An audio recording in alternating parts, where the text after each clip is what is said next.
Amazon's The Lord of the Rings, The Rings of Power, has resulted in many theories and speculation surrounding many of the show's mysteries and general fan theories, and today we will be going through 10 of the latest ones. Please make sure to like and subscribe, but without further ado, let's get right into it. In at number 10, we have Ulmo sending the worm. This theory actually coincides with another theory suggesting that Hal Brand is Sauron, and Ulmo, who is the Valar of the Waters and the Sea, sent the worm to stop Hal Brand, aka Sauron, from getting close to Valinor, or even trying to enter the guarded Eternal Realm.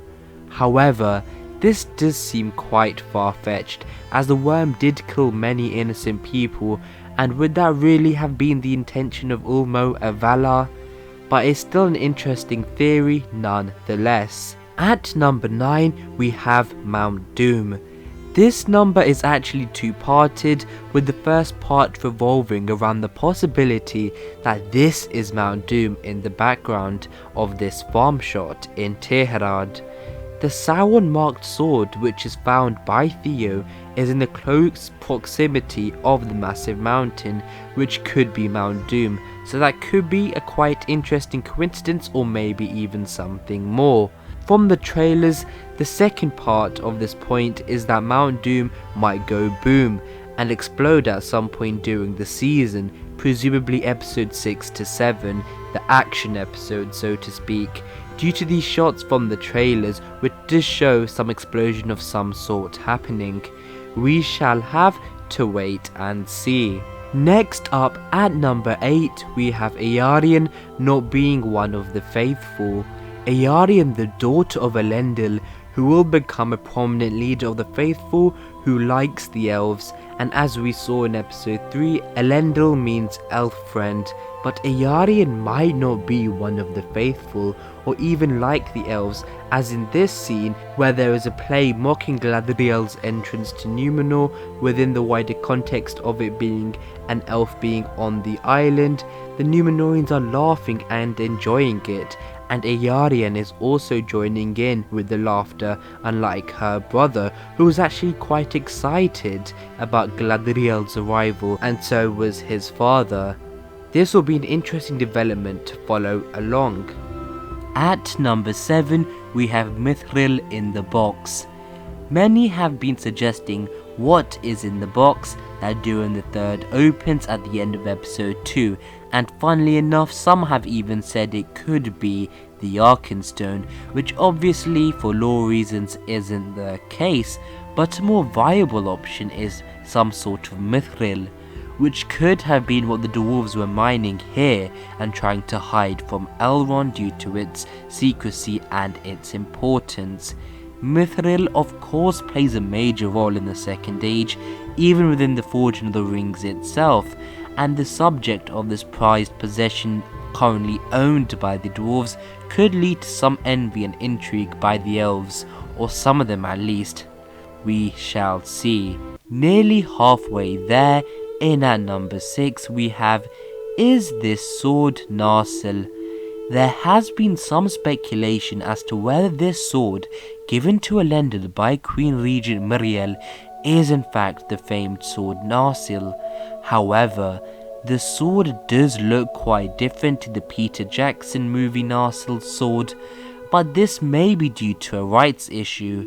However, the more likely scenario is that this is only a ceremonial sword and we have Nasal yet to come, but nothing is set in stone of course. Halfway there, in at number 5, we have Hal Brand as Sauron. The most popular theory at the minute is around Hal Brand potentially being the Dark Lord, and episode 3 helped this claim quite a bit. Firstly, when Hal Brand walked past the forge and the blacksmiths, he stared and looked there intriguingly for quite a while, and we of course know Anatar's connection to forges. Next, the fact that he is constantly referring to moving on from the past and he wants to leave the past behind. This can coincide with the possibility that his past is quite troubled, or may even occurred with him potentially being the Dark Lord.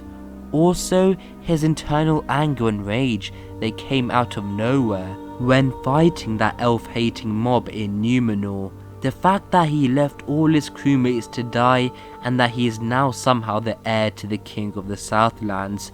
Whether Sauron or not, something is brewing with this character. In at number 4, we have Anarion on the Western Shores. During this dialogue scene, we heard that Anarion, Isildur's brother, is alive but on the western shores of Numenor and seemingly does not want to leave despite Elendil telling him that they have nothing left there, and of course the past is dead. So maybe at this point Anarion is quite rebellious and staying on the western shores, and hopefully we will see him in season 2. Another theory to coincide with this could be that potentially Anarion has the sword Nasal in his possession and we don't see it in season 1, because it would make sense to have that sword on the side of the island away from the capital where faithful don't seem to be that strong. But with Anarion we shall see. And also let us know in the comments below which actor you would cast for the role of Anarion. Nearly there. In at number 3, we have Meteor Man is from Valinor. Some eagle-eyed fans noticed that when Galadriel passed the physical barrier on the sea into close territory of Valinor, the clouds opened in the distance and the gateway was open to access Numenor. Then a second later we see a meteor pass across the sky and crash land. So did the meteor come from Valinor and came from that exact moment because the physical gateway opened up because Galadriel's ship was sailing west to the Undying Lands? Very much possible, we shall see. For the penultimate entry, we have Sauron already in Eregion.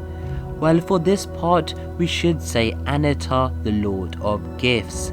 An interesting thing that we learnt from episode 2 is that Celebrimbor wants the Forge Tower to be built by spring. Quite an interesting and initially random deadline, to say the least. Or is it?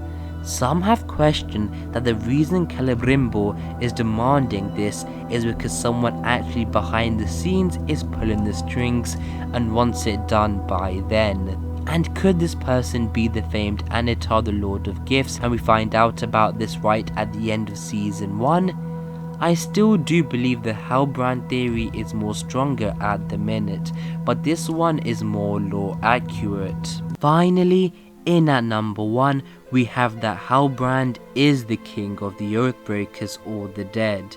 This more recent theory is partly thanks to Andy Mores, who messaged in on Instagram, and the theory goes that he becomes the king of the Southlands, but after Teherad gets destroyed by the Mount Doom eruption, the Southlandings migrate to the future area of Dunland.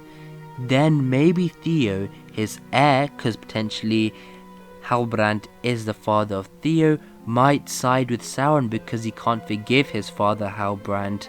So when Isildur later asks Halbrand to fight against Sauron, he can't for 2 reasons. Firstly, because his son is on the other side of the war with Sauron, so he can't fight against his son, but also because his father swore a blood oath to Morgoth, not Sauron, and thus they become the Oathbreakers. Of course, this could be massively far-fetched, but in regards to being the king of the Oathbreakers, the sigil that he has on his necklace has a vulture-like symbol, similar to the King of the Dead's helmet symbol. It's a quite out there theory, but potentially possible. But that is all the theories we have for today. Let us know of any theories or speculation we might have missed out on, and maybe give us your own theories in the comments below.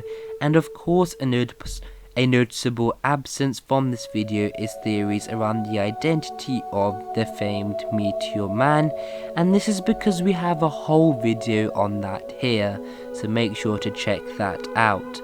Also make sure to like and subscribe, but until the next video my friends, goodbye.